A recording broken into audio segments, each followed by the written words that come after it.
Une femme sur 10 souffre d'endométriose, ce qui représente à peu près 10% de la population. L'endométriose se définit comme étant la formation de tissus ressemblant à l'endomètre en dehors de l'utérus. Ces cellules endométriales ectopiques peuvent se retrouver sur les ovaires, les trompes de Fallope, sur les ligaments qui soutiennent l'utérus, sur la paroi externe de l'utérus. On peut aussi en retrouver parfois sur la vessie, les reins, les intestins, et on peut en trouver également de façon exceptionnelle à des endroits très éloignés de l'utérus, tels que dans les yeux, le cerveau ou même les poumons.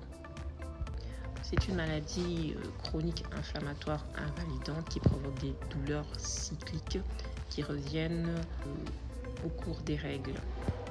Les lésions et kystes à distance vont saigner selon les variations hormonales induites par le cycle menstruel, tout comme l'endomètre de l'utérus.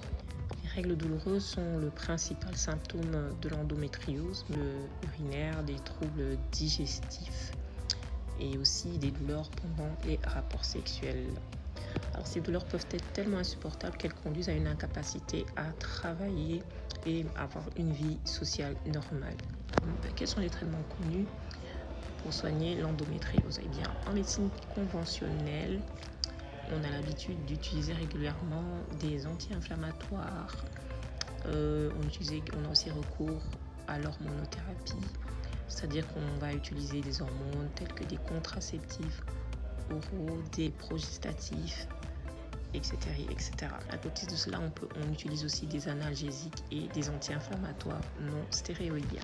L'endométriose étant une maladie chronique, l'usage sur une très longue durée de tous ces médicaments entraîne très souvent des effets indésirables.